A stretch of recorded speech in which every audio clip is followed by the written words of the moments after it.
ನಮಸ್ಕಾರ. ಇಲ್ಲಿ ಬಂದಿದ್ದು ಮೇನ್ ರೀಸನ್ 3 ಜನಗಳಿಗೆ. ಒಂದು ಕೃಷ್ಣ ಸಾರ್ಥಕ್, ಜಗದೀಶ್ ಅವರು ಹಾಗೂ ವಿಜಯ್ 3 ಜನ. ಯಾಕಂದರೆ ವಿಜಯ್ ಬಿಡಿ, ನಾವು ಆ್ಯಕ್ಟಿಂಗ್ ಅಂತ ಬಂದಾಗ, ಒಂದು ಆ್ಯಕ್ಟ್ರ್ ಅಂತ ಬಂದಾಗ ನಮ್ಮ ಸಿನಿಮಾ ಇಂಡಸ್ಟ್ರಿನೇ ಒಂದು ಕುಟುಂಬ ಅಂತ ಅಪ್ಪಾಜಿ ಅವರು ಹೇಳ್ತಾ ಇದ್ರು. ವಿಜಯ್ನ ನಾನು ಆಲ್ಮೋಸ್ಟ್ ಒಂದು 24 ಇಯರ್ಸ್ ನೋಡ್ತಾ ಇದ್ದೀನಿ. ಫಸ್ಟ್ ರಾಕ್ಷಸ, ಅವಾಗಿಂದ ಆಮೇಲೆ ಜೋಗಿ ಪಿಕ್ಚರ್ ಬಂದಾಗ ಒಂದೇ ಒಂದು ಸ್ಮಾಲ್ ಪಾತ್ರ ಇದೆ, ಬೇಡ ಅಂತ ಹೇಳಿದ್ರು, ಇಲ್ಲ ಒಂದು ಸೀನ್ ಪಾತ್ರ ಮಾಡ್ತೀನಿ. ಅಂದರೆ ಒಬ್ಬ ಆರ್ಟಿಸ್ಟ್ಗೆ ಒಂದು ಸಕ್ಸಸ್ಫುಲ್ ಫಿಲ್ಮ್ಲಿ ನಾನು ಇರಬೇಕು ಅನ್ನೋದು ಒಂದು ಆಸೆ ಪಡ್ತಿದ್ದೀನಿ. ಅದು ತುಂಬ ಇಂಪಾರ್ಟೆಂಟ್ ಆಗಿದೆ. ನಿಜವಾಗ್ಲೂ ವಿಜಯ್ ಅದು ಹೇಳಿದೆ, ಚಿಕ್ಕರು ವಿಷಯ ಮಾಡ್ತಾರೆ. ಅದಾದಮೇಲೆ ಈ ಕರೆಕ್ಟಾಗಿ ಅವರು ದುನಿಯಾ ಒಂದು ಸಿನಿಮಾ ಸ್ಟಾರ್ಟ್ ಮಾಡ್ತಾರೆ. ಆ ಸಿನಿಮಾ ಮುಹೂರ್ತ ಕರೆಕ್ಟ್ ಬರೀತಾರೆ, ಅದು ರಾಂಗ್ ಟೈಮಲ್ಲಿ ಬರ್ತಾರೆ. ಅಪ್ಪಾಜಿ ಹೋಗಿದ್ದು 2ನೇ ದಿನಕ್ಕೆ ಬಂದ ನನಗೆ ಒಂಥರ ಮನಸ್ಸು ಕಷ್ಟ ಆಗುತ್ತೆ. ಇಂಪ್ರೆಷನ್ ನೋಡ್ಬಿಟ್ಟು ಭಾಳ ಖುಷಿ ಆಯಿತು. ತುಂಬ ಚೆನ್ನಾಗಿದೆ ಸೂರಿ, ಭಾಳ ಪ್ರಾಮಿಸಿಂಗ್ ಆಗಿದೆ, ಬರಬೇಕು ಅಂತ ಆಸೆ ನಿಮ್ಗೆ ಗೊತ್ತು. ಅದು ಅವ್ರು ಹೇಳಿದ್ರು, ಇಲ್ಲ ನಾನು ನಿಮ್ಗೆ ಸುಮ್ಮನೆ ಬಂದು ಕೊಡಬೇಕು ಅಂತ ಅನಿಸ್ತು, ಕೊಟ್ಟೆ. ಅದಾದಮೇಲೆ ಸಿನಿಮಾ ರಿಲೀಸ್ ಆದಮೇಲೆ ನಾನು ಥಿಯೇಟ್ರಿಗೆ ಹೋಗಿ ನೋಡಿದ್ದೀನಿ ಸಿನಿಮಾನ. PVR ಥಿಯೇಟ್ರಿಗೆ ಹೋಗಿ ನೋಡಿದೆ. ಆ ಸಿನಿಮಾ ನೋಡಿ ಭಾಳ ಖುಷಿ ಆಯಿತು. ಅಲ್ಲಿಂದ ದುನಿಯಾ ವಿಜಯ್ ಜೊತೆಲಿ ಲೂಸ್ ಮಾದಂತ ಇನ್ನೊಬ್ರು ನನಗೆ ತುಂಬ ಇಷ್ಟವಾದ ಆ್ಯಕ್ಟರ್ ಅನ್ನೋದಂದ್ರೆ ಲೂಸ್ ಮಾದ. ನಾನು ಭಾಳ ಫೇವ್ರೇಟ್ ನನಗೆ. ವಿಜಯ್ ಜೊತೆಲಿ ಅವರಷ್ಟು ಅಷ್ಟೇ ತುಂಬ ಪ್ರಾಮಿಸಿಂಗ್ ಮಾಡಿದ್ರು. ಅವ್ರದ್ದೇ ಸಿನಿಮಾ ಭಾಳ ಅದ್ಭುತವಾದ. ನಾನು ಹೇಳಿದೆ 100% ಇದು ಯಾವ ಮಟ್ಟಿಗೆ ಹೋಗುತ್ತೆ ಅಂತ ಗೊತ್ತಾ. ಆ picture, first picture state award ಬಂತು ದುನಿಯಾ ವಿಜಯ್ಗೆ. ಯಾಕೆ ನಮಗೆಲ್ಲ ಓಮ್ಲಿ ಬಂತು, 25 ಸಿನಿಮಾ ಆದ್ಮೇಲೆ ಬಂತು.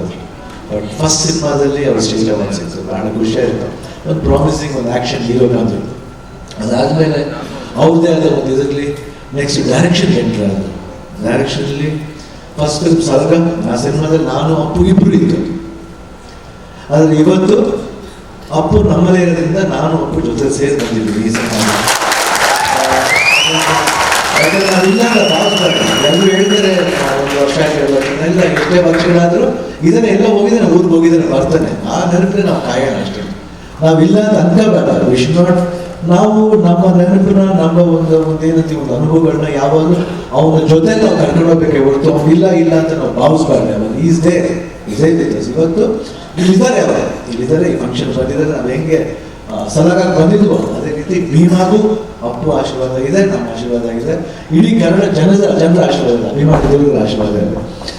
ಭಾಳ ಖುಷಿ ಆಗುತ್ತೆ. ದುನಿಯಾ ವಿಜಯ್ ನನ್ನ ಬ್ರದರ್ ಥರ, ನನಗೆ ಅಪ್ಪು ಹೇಗೋ ಆ ಥರ ದುನಿಯಾ ವಿಜಯ್ ನನಗೆ. ಯಾಕಂದರೆ ಎಲ್ಲ ಟೈಮಲ್ಲಿ ಯಾವುದೇ ಟೈಮಲ್ಲಿ Duniya Vijay is there with us. ಯಾವುದೇ ಇದು ಸಮಾರಂಭ ಇರ್ಬೋದು, ನಾವು ಇದಕ್ಕಂತ ಪಾಯಿಂಟ್ ಔಟ್ ಮಾಡಲ್ಲ. ಯಾವುದಕ್ಕಂತ ಎಸ್ ಇಸ್ ದೇರ್. ಆದರೆ ಅದು ಬಂದ್ಬಿಟ್ಟು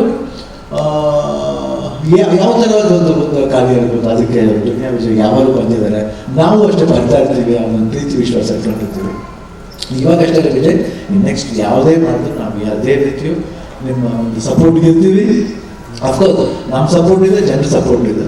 ಅದ್ರ ಜೊತೆಲಿ ಡೈರೆಕ್ಷನ್ ಆದಷ್ಟು ಬೇಗ ಡೈರೆಕ್ಷನ್ ನಾನು ಒಂದು ಸಿನಿಮಾ ಮಾಡೋಕ್ಕಾಗಲಿ. ನನಗೂ ಇಷ್ಟ ಆಗಲಿ, ಖಂಡಿತ ಮಾಡಿದ್ರೆ ಒಂದು ಸಿನಿಮಾನ. Krishna all the best, Jagadish all the best. ಈ ಪಿಕ್ಚರ್ ಒಳ್ಳೆ ಯಶಸ್ಸು ಆಗಲಿ ಅಂತ ನಾನು ಅದರಲ್ಲಿ ಪ್ರಾರ್ಥನೆ ಮಾಡಿ ಇಡೀ ಭೀಮಾ ಚಿತ್ರತಂಡಕ್ಕೆ ನನ್ನ ವಂದನೆಗಳು ಹಾಗೂ ಶುಭಾಶಯಗಳು. All the best.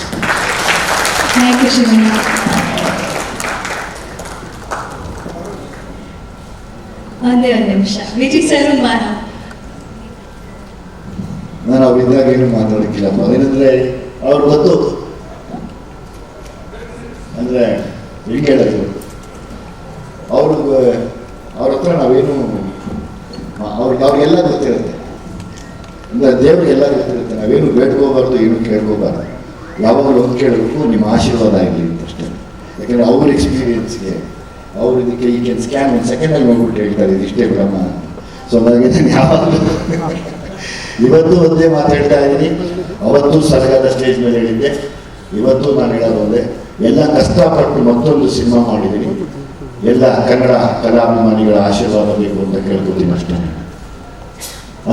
ಕೇಳ್ತೀನಿ. ಆ ಸಿನಿಮಾ ಇನ್ನೇನು ಕೇಳಲ್ಲ, ಅಷ್ಟೇ ನಾನೇನು ಮಾತಾಡೋದಿಲ್ಲ.